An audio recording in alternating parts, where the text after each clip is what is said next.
Ciao. You probably heard that. CIAO. Ciao.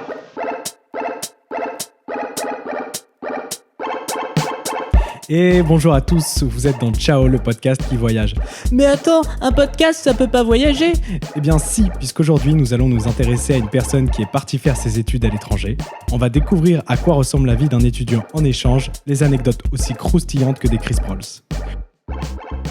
Ciao. Pour co-animer cette émission et poser un tas de questions à notre invité, je serai accompagné de l'homme qui a bloqué le canal de Suez avec sa maison, Félix Legendre. Oui, merci Victor, merci. Et pour la première fois dans le Ciao, on va partir à la découverte d'une destination européenne. Ce n'est pas une fin en soi, même si on va parler de la Finlande. Et pour discuter d'Helsinki, on est avec elle, celle qui se fait appeler affectueusement Cloche. Mais en vrai, elle s'appelle Chloé. Coucou Chloé, comment tu vas ? Coucou, ça va très bien, merci. On est ravis, Ciao, épisode 4, c'est parti. Ciao. Ciao. Ciao. Tout de suite pour entrer dans le vif du sujet, donc toi t'es parti combien de temps ? Donc t'es parti en Finlande ? Oui. Et t'es parti à Helsinki, Exactement. en échange. Et t'es parti combien de temps là-bas ? Alors, je suis partie de août à mars, parce que je suis revenue un peu plus tôt à cause du Covid, donc 9 mois, 7 mois. Quand même. De août à mars, quoi, ouais. Comment t'as décidé de partir là-bas ? Est-ce que c'est une idée que t'avais depuis toujours ou est-ce que c'est arrivé sur le moment ? Alors, les pays du Nord, du Nord de l'Europe, je les avais jamais visités en voyage ou quoi, alors que c'est quelque chose que j'avais toujours eu envie de faire. Enfin, vraiment, ça m'attirait. Et quand j'ai dû choisir ma destination, il me restait soit l'Argentine, où je voulais aussi beaucoup aller, soit la Finlande. Et je sais pas, je me suis dit, 1 an en Finlande, go. Enfin, ça fait tellement longtemps que je voulais partir voyager là-bas que je me suis dit que c'était le moment. Ouais, tu préférais la neige au soleil, quoi. Ouais, non. En vrai, oui. Et donc, comment tu es... raconte-nous tes premiers pas là-bas, quand tu es arrivé. Qu'est-ce qui s'est passé dans ta tête ? Quels sont les premiers préjugés que tu as dû déconstruire, toutes ces choses-là ? Alors, ça va faire un peu cliché, mais vu que je suis arrivée là-bas en août, il faisait quand même super beau et chaud. Enfin, ça fait vraiment le préjugé de OK, dans les pays froids, je vais arriver, il y aura de la neige. Mais c'est vraiment ce que je pensais. Je pensais qu'il allait faire un peu froid pour un mois d'août. Au final, j'étais en short pendant la toute première semaine. On allait faire des pique-niques sur la plage et j'étais un peu surprise, mais très contente. Ce qui s'est passé dans ma tête, déjà, j'ai rencontré beaucoup de Français très vite parce qu'on s'est fait intégrer donc un peu avec un club de l'école qui s'occupe des internationaux. Et on a tout de suite rencontré beaucoup de Français. Et donc, je suis arrivée avec personne de mon école. Et alors que là-bas, il y avait... je sais pas, chaque personne avait un petit partenaire dans son école. Mais c'était pas plus mal, j'ai rencontré d'autres gens. Alors ça tombe bien que tu parles de ton école, parce que tu es quand même parti en échange pour étudier, Oui. mais ça on s'en fout un peu. Donc du coup on va te laisser 30 secondes pour nous parler de ton école, et après on n'en parlera plus jamais. Ok, T'es prête ? top, 3, c'est parti. 2, 1, parti. Ok. Non, vraiment, l'école, pour le coup, là-bas, j'ai aimé, qui l'eût cru. J'avais très peu de cours, mais ils étaient tous top. Les profs étaient hyper intéressants. Tout le monde savait qu'il y avait des exchanges dans la classe. Ils parlaient vraiment anglais. Il n'y avait pas un peu de finnois par-ci, par-là. Parce que... on retrouve pas trop en France. Mais non, à part ça, l'école était hyper moderne. Il y avait des portes automatiques qui s'ouvraient quand j'arrivais dans la classe. Il y avait des ordis partout, des prises qui bougeaient pour que tu puisses brancher ton ordi partout dans la classe. Enfin, ça faisait très moderne, très classe un peu. Ah. Top. Et du coup, question, on dit finnois ou finlandais ? alors du coup, quand on parle de la langue, on dit le finnois. Et quand on parle de tout le reste à part la langue, c'est finlandais. Est-ce que tu as des bases dans cette langue ? Alors, pas vraiment. Je sais dire bonjour, je sais dire merci, et je sais dire un mot qui veut dire boire des bières avec ses amis tout nus. Allez, tu peux nous faire une démo ? Alors ouais, du coup, bonjour, tu dis moi moi. Non, tu dis moi, et quand tu dis au revoir, tu dis moi moi. Ok. Donc, tu utilises Ça le va même pour mot. l'instant. Et pour dire merci, c'est kiitos. Et le mot qui veut dire prendre la bière tout nu avec ses amis, je sais plus si je peux toujours le prononcer, mais c'est karlinkista. Voilà. Et la karlinkista, c'est un truc commun en Finlande ? En vrai, moi, je l'ai jamais pratiqué, tristement, mais on m'a dit, quoi. Généralement, après un sauna, du coup, tu restes tout nu, puis tu vas boire une bière avec tes potes, et oui, ils aiment bien. Le sauna, tu l'as pratiqué, toi ? J'ai pratiqué le sauna, ouais. J'ai pratiqué le sauna en maillot et traditionnellement aussi. Mais non, en vrai, c'est très sympa. C'est la tradition en fait d'aller dans le sauna. Donc tu t'as bien chaud, tu ressors, t'en peux plus, t'es tout rouge. Puis juste après, tu plonges dans l'eau glacée. Donc soit directement dans l'océan, dans la mer Baltique, soit dans une piscine très très froide. Mais c'est moins pire que ce qu'on pense. C'est agréable ? C'est vraiment, vraiment agréable. Genre, c'est plus facile de rentrer dans l'eau après le sauna qu'avant. Mais il n'y a pas un délire un peu sadomaso dans cette affaire? C'est ma théorie, là. Non, en vrai, non. Pour une question un peu plus terre à terre, du coup, toi, tu as dit que tu es arrivé sans connaître personne là-bas au début. Tu étais en coloc ou tu étais toute seule dans un appartement ou sur le campus Alors, j'étais dans un immeuble en fait qui était juste à côté du campus et c'est vraiment l'immeuble où il y avait tous les exchanges internationaux. C'est vraiment l'école mettait tout le monde là-bas. Pendant que quand tu t'inscrivais à l'école, tu pouvais aussi choisir le logement. Donc ça, c'était trop cool. Et moi, j'étais dans une coloc de 3. On était 3 filles, donc j'étais avec une Allemande et une Suisse. Et tu choisis pas, c'est fait vraiment aléatoirement. Et genre, t'as ta petite chambre, je sais pas, tu devais faire 9 mètres carrés, puis après, tu partages les espaces communs. Mais surtout, ce qui est cool, en fait, c'est d'être dans l'immeuble où t'as que des exchanges. Donc, tu sais très bien que tu vas faire des soirées avec eux, que tu vas rencontrer des gens.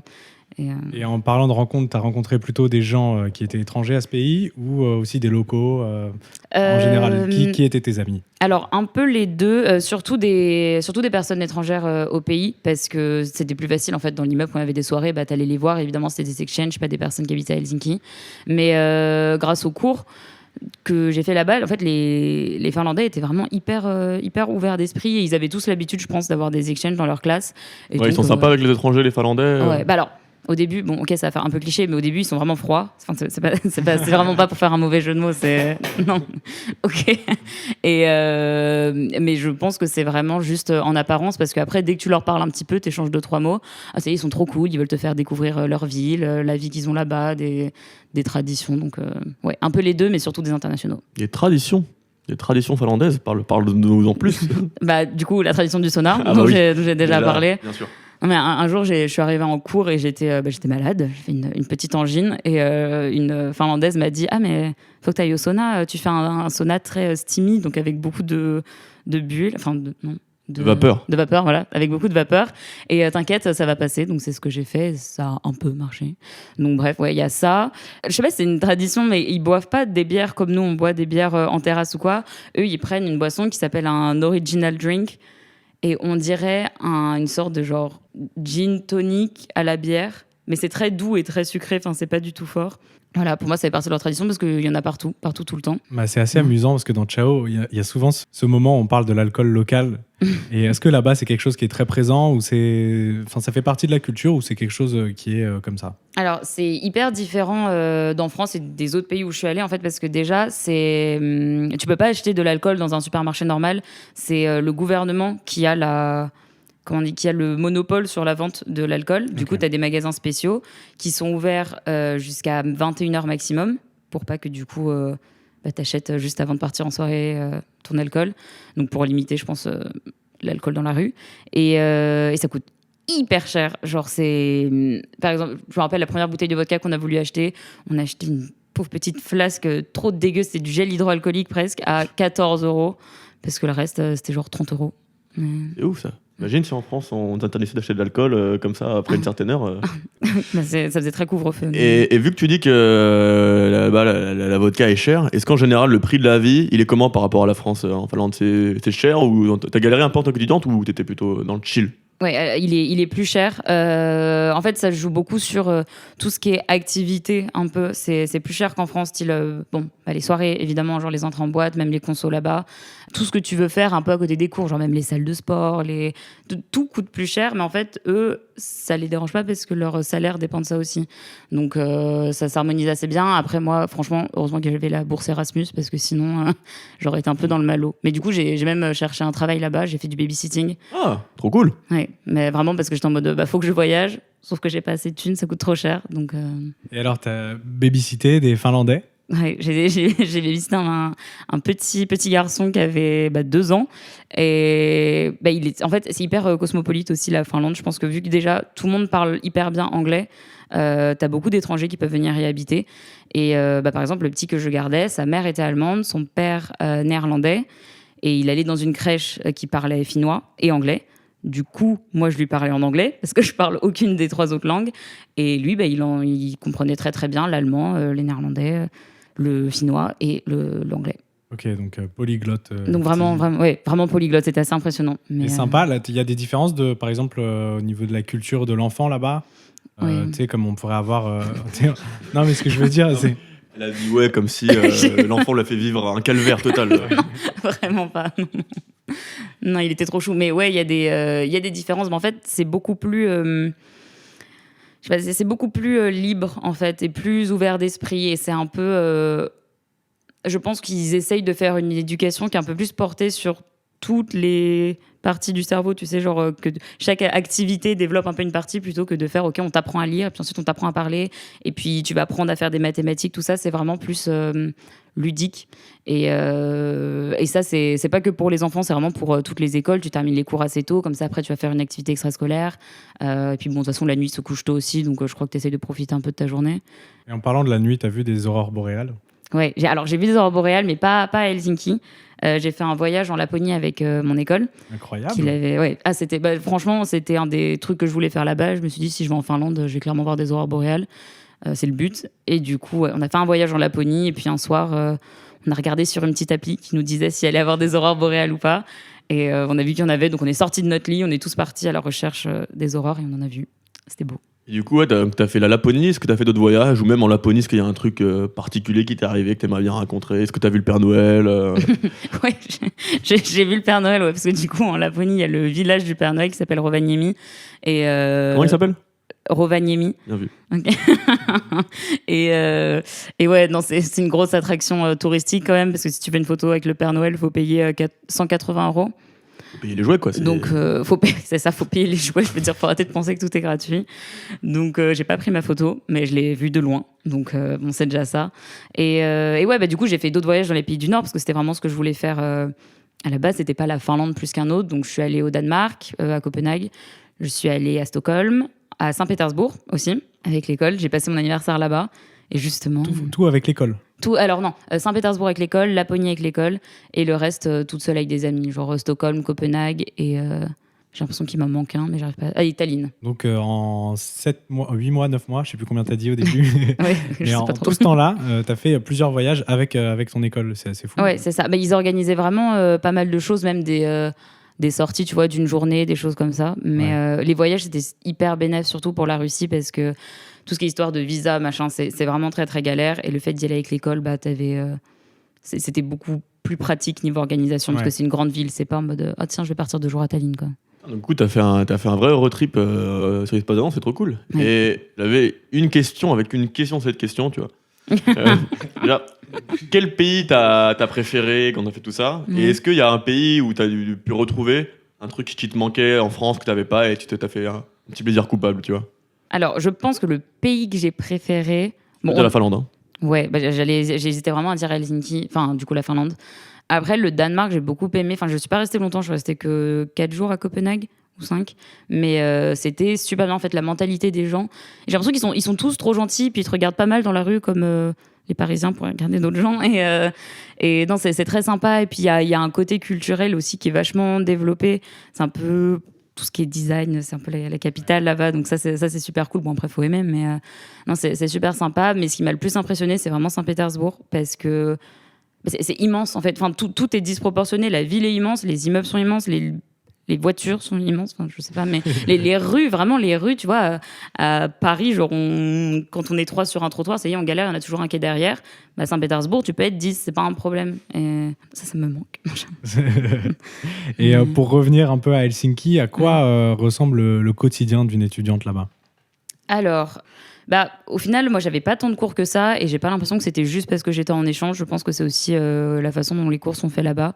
Donc, généralement, j'essaie de mettre mes cours le matin, comme ça, au moins, bah, ça me réveille et je peux avoir ma journée. Donc, t'as tes cours le matin, tu manges très tôt, tu manges à genre 11h à la cafette. Et petit-déj ou déj? Le déjeuner. Déjeuner à genre 11h. Enfin, bon, tu peux décaler à midi, mais fais attention, faut pas qu'on voit que t'es trop étranger non plus. Et ouais, donc tu manges tôt, après tu termines tes cours assez tôt, et là, tout le monde est hyper healthy là-bas. Le style de vie est vraiment très sain. Helsinki. Yes. Ok, très bon, je l'avais jamais faite. Ouais, du coup, tout le monde est vraiment a un style de vie très sain. Je veux dire, t'es dans les transports, tu vois, tout le monde est en tenue de sport avec un petit jus vert dans la main où tu sais pas trop ce qu'il y a dedans, mais c'est sûrement très très bon. Et ouais, du coup, c'est ça. Tu termines les cours, tu vas faire une activité, et puis après, tu retrouves déjà tes amis pour faire un before, parce que Du coup, vu que tout est un peu plus tôt, les before commencent plus tôt et les boîtes ferment plus tôt aussi. L'after à 21h. Exactement, c'est presque ça. Et après, tu sors. J'avais une grosse question sur les boîtes. Ouais. Est-ce que dans les boîtes en Finlande, est-ce qu'il y a l'Eurodance tout le temps? Non, pas du tout. Est-ce qu'il y a Sandstorm de Darude qui est genre l'hymne national qui passe toutes les heures Non, en vrai, tristement, non. Moi, j'aurais bien aimé, mais c'est vrai que je les ai pas toutes faites. J'ai fait genre 3 boîtes à Helsinki, mais je crois que c'est les 3 principales. Loser. Et du coup, putain, grave de ouf, en vrai, trop la honte. Mais non, du coup, on allait dans un bar-boîte qui était très bien parce qu'il y avait des shops de bière. C'était un truc un peu de Bavière, donc pas du tout finlandais. Mais non, ils passent pas. Ils passent beaucoup de pop et musique commerciale. Ils passent beaucoup ramener la coupe à la maison. Et ouais, voilà, mais pas trop de redondances. Donc, quand je t'ai demandé ton quotidien, tu m'as parlé directement d'un before, etc. Tu faisais la fête tous les jours là-bas? Ouais, bah en fait, j'ai rencontré des Français là-bas qui étaient vraiment très fêtards et qui habitaient en dessous de chez moi. Enfin, c'était vraiment mes voisins du dessous. Okay. Donc en fait, même si je voulais pas aller faire la fête avec eux, bah, de ma chambre, Eux j'entendais voulaient faire de ma la fête chambre. Voilà, avec c'est toi. ça. Donc au final, j'entendais tout, donc autant le faire. Mais ouais, je faisais beaucoup la fête. Après, au deuxième semestre, un peu moins. Enfin, c'était vraiment. Au deuxième semestre, c'est bon quoi. Je veux dire, j'avais déjà fait 6 mois de. Bon, pas de débauche, mais 6 mois où j'avais beaucoup fait la fête, j'avais bien profité. Et puis. Je sais pas, je voulais être un peu plus calme, j'en sais rien du coup. Et ben ça me fait penser, est-ce que tu as eu un moment où tu t'es senti à la maison là-bas? Ah ouais. Ah bah, où t'as tes vrai, habitudes, tes trucs, et voilà, tu te sens chez toi, quoi. C'est vraiment arrivé pas longtemps après que je sois arrivée. Enfin, en fait, je pense à partir de novembre, j'étais déjà... j'avais déjà mes habitudes, je veux dire, j'allais à mon babysitting 3 fois par semaine. Enfin, j'avais mon cours, je rentrais chez moi, je mangeais, j'allais chercher le petit à la crèche, je passais 3 heures avec lui, puis je rentrais chez moi, c'était l'heure du before, on allait faire la fête, c'était ça. Après, j'avais mon abonnement à la salle, enfin, vraiment, ouais. Ma petite vie. T'as très vu ta petite routine et du coup, tu t'es pas senti trop dépaysé, quoi? Non, vraiment pas. Non, franchement, non. Et puis en plus, c'est vrai que vu qu'au final, tous les gens de mon immeuble, ils étaient dans la même situation que moi, du style, on n'est plus du tout avec notre famille, on arrive dans un environnement qu'on connaît pas, avec des gens qu'on connaît pas, bah, les liens se créent très vite et tu sais que t'es pas vraiment tout seul. Donc, non, j'ai pas eu de coup de blues. Et est-ce qu'il y a des petits interdits? Est-ce que la police en Finlande, elle est compliquée? Est-ce que, je sais pas, des trucs, le tapage nocturne, les boîtes, d'autres trucs un peu plus, peut-être, sulfureux? Bah, en vrai, ils respectent beaucoup les règles là-bas. C'est très, ils sont un peu cartésiens, je trouve. Mais tu vois, par exemple, dans la rue, quand le petit bonhomme est rouge, moi, parfois, je traverse et ça m'arrive beaucoup. Et je trouve qu'en France, on traverse beaucoup aussi. Là-bas, non. Là-bas, t'avais que les Français qui traversaient quand le petit bonhomme était rouge et on nous regardait très, très mal. Mais non, les gens sont très respectueux et puis il y a des règles, donc il faut les respecter. C'est un peu leur mentalité là-bas. Donc, il n'y a pas trop de débordements avec la police. Après, ils sont pas très indulgents avec tout ce qui est alcool ou ébriété sur la voie publique, des choses comme ça. Donc ça, c'est vrai que c'était un peu plus compliqué. Au quotidien à Paris, en plus. Bon, bah oui, vraiment. Du coup, c'est vrai que je savais pas trop comment faire. Mais non, c'est... Le tapage nocturne, je pense que c'est un peu plus compliqué vu qu'on était dans une résidence étudiante. On avait des règles de la résidence, du style après 23h, tu fais plus de bruit. Ce qui évidemment n'arrivait pas. Et ouais, après, j'ai pas eu de problème avec les policiers. J'ai un ami qui a eu un... Comment on appelle ça? Qui est allé au... Genre Au tribunal. Au tribunal. Voilà, j'ai un ami qui allait au tribunal là-bas. Bon, un petit truc, hein, tu vois, ils étaient 3,5, mais ouais, parce qu'ils s'étaient battus avec un SDF dans la rue et devant des policiers. Enfin, les policiers étaient vraiment genre dans l'autre coin de la rue. Du coup, un peu bizarre, tu vois, genre ils l'ont emmené, puis après. Ouais, je crois que dans le droit finlandais, tu peux tabasser un FBS, mais pas devant pas un SDF, mais pas devant les policiers. Sinon, c'est là où tu vas au tribunal. Mais... Ah, voilà. Et du coup, problème. Ah ouais, est-ce que tu as une anecdote folle qui t'est arrivée, que ce soit en Finlande ou en Russie ou en Laponie? Est-ce que tu as un truc insane? T'aimerais bien Non, bah, en vrai, oui, ok. Les aurores boréales, ça reste quand même une des choses qui m'a le plus marqué parce que c'était sur ma bucket list depuis très longtemps. Mais ok, anecdote un peu gaulerie. Bah, quand j'étais à Saint-Pétersbourg, là-bas, c'était un peu... Donc, c'était en octobre qu'on y est allé, donc ça faisait pas trop longtemps qu'on était arrivé à Helsinki. Et là-bas, c'est un peu l'inverse, du style Helsinki, c'est tout petit, là-bas, c'est très grand. Helsinki, l'alcool est cher, là-bas, l'alcool est pas cher. Et c'est un peu des fous, les Russes, mais très drôle. Et du coup, on a trouvé un bar où il y avait pas un cocktail au-dessus de genre 1,80 €. Donc, bon... Voilà, en plus c'était le soir de mon anniversaire, donc c'était très très sympa. Et là-bas, on a rencontré un monsieur pour aller ensuite du bar à la boîte qui parlait russe et pas très bien anglais du tout. Vraiment, vraiment pas. Donc, on n'est pas sûr si on a bien compris ou pas, mais je pense qu'avec mes amis, il nous proposait de monter dans sa limousine pour qu'on aille rejoindre ses autres amis qui étaient dans la limousine, des dames avec des très gros seins et des cheveux très, très blonds. Et on n'a pas très bien compris, du coup, ce qu'ils voulaient réellement. Mais quand on a dit, bon, bah non, on va là-bas, on va en boîte, il nous a tendu des billets.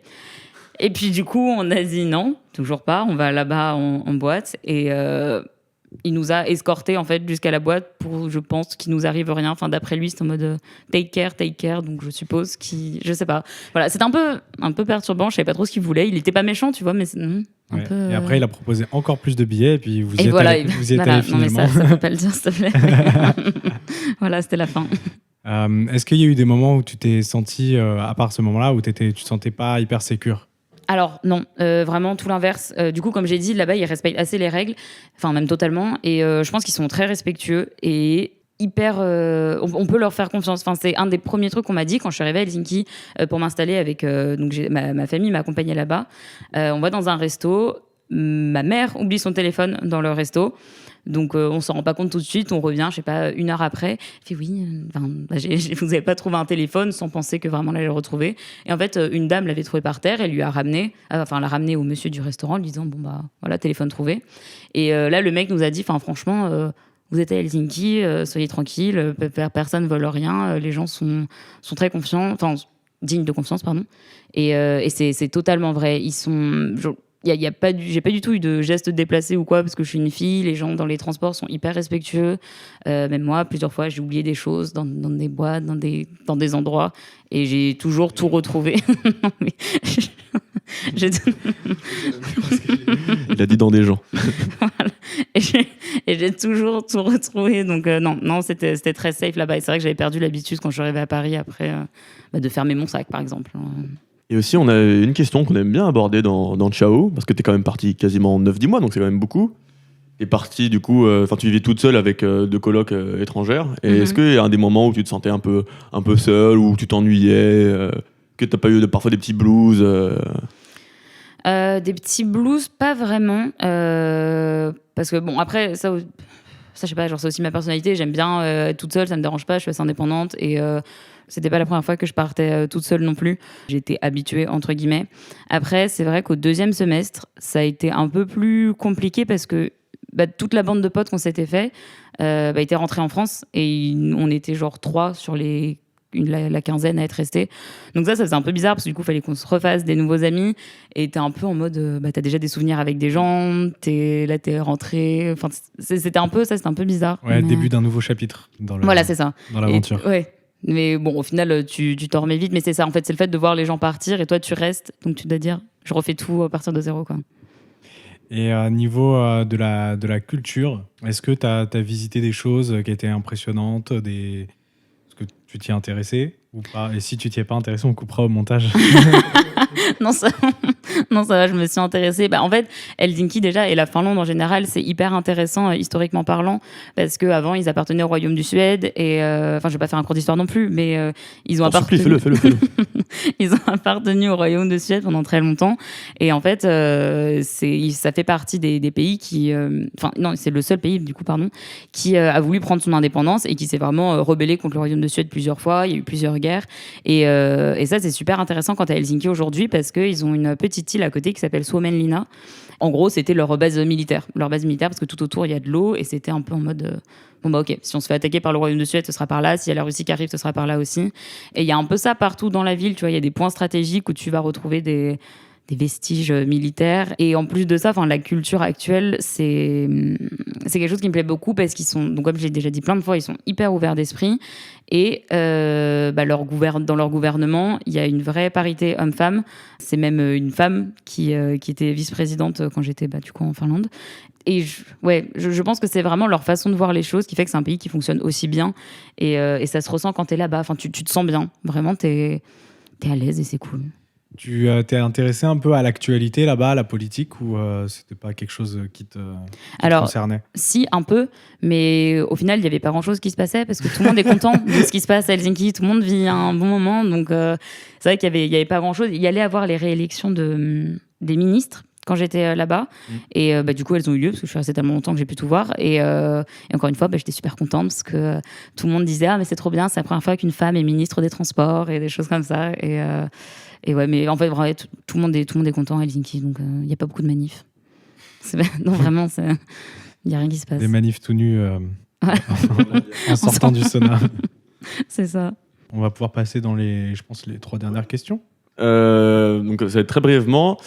Quelle rencontre tu gardes de ce voyage? Parce que s'il y a une personne, tu te dis, lui c'est mon sauce. Je retiens une jeune fille qui s'appelle Axel. Salut Axel, si tu nous écoutes. Ouais, c'est ça. C'est franchement la première amie que je me suis faite en arrivant à Helsinki, qui a été l'amie avec qui j'ai fait tous mes voyages là-bas. Genre, il n'y a aucun voyage que j'ai fait sans elle. Et c'était trop cool et c'est toujours mon amie aujourd'hui. Donc, ouais, Axel. Ça a été un peu ton binôme d'échange, quoi, de voyage. Vraiment. On avait un peu la même vision de l'échange en mode ok, on est là pour faire un maximum de choses, on veut tout voir et tout faire en le temps imparti qu'on a. Donc c'était super bien. Dès qu'elle était toujours partante pour faire quelque chose, on restait pas trop longtemps chez nous à rien faire, c'était top. Donc vous vous entraîniez dans le bon sens, quoi. Voilà, c'est ça. J'ai oublié la deuxième. J'en ai une, c'est est-ce qu'il y a un truc qui te manque depuis que tu es rentré en France? C'est très large, mais mon indépendance et la routine que j'avais là-bas. Parce qu'en fait, quand je suis rentrée en France, du coup, je suis retournée chez mes parents. Et en plus, je suis rentrée en confinement. Ouais, c'est ça, c'est que ça fait un an que là, t'es enfermée. C'est ça fait un an que je suis enfermée à la maison avec mes parents, avec qui je m'entends très bien, mais quand même, tu vois, c'est pas pareil. Donc, ouais, vraiment, le fait d'avoir mon train de vie toute seule là-bas, où tout se passe bien, et j'ai pas trop de préoccupations, d'échéances. Et dernière question, si quelqu'un vient te voir et veut que tu lui parles d'Helsinki, il hésite à y aller, qu'est-ce que tu lui dirais pour le convaincre, le ou la convaincre? Je lui dirais que, en fait, dans tous les cas, peu importe ta personnalité, peu importe ce que tu aimes ou pas, tu le trouveras à Helsinki parce que c'est... il y a tout, c'est très cosmopolite et puis il s'adapte vraiment à tout le monde. Moi, je l'ai bien vu dans mes amis, on avait un groupe avec des personnes qui avaient des attentes très différentes de leur échange. Et au final, tout le monde est reparti en trouvant ça incroyable. Et au-delà de ça, la Finlande, t'as tous les types de paysages. T'as la ville Helsinki, puis sinon t'as la forêt où t'as rien et t'es tout seul. T'as la mer, il y a tout en fait. Donc je vois pas comment quelqu'un ne pourrait pas aimer, surtout que les gens sont très sympas. Donc tu seras jamais vraiment tout seul. Putain, c'est deep. C'est un beau mot de la fin. Très très bon mot de la fin. Trop bien, trop bien. Merci à vous qui nous avez écoutés. Merci à toi, Chloé, d'être venue nous parler un petit peu de ton voyage. Ça m'a fait plaisir. Plaisir partagé. Maintenant que c'est le premier podcast qu'on enregistre depuis qu'on a la sortie, donc n'hésitez pas à nous suivre sur Instagram, @ciao le podcast, sur SoundCloud, sur YouTube, il y a toutes les infos. Et puis voilà, on fait des gros bisous. Merci Chloé. Merci. Et puis ciao. Non, ciao. Allez, ciao.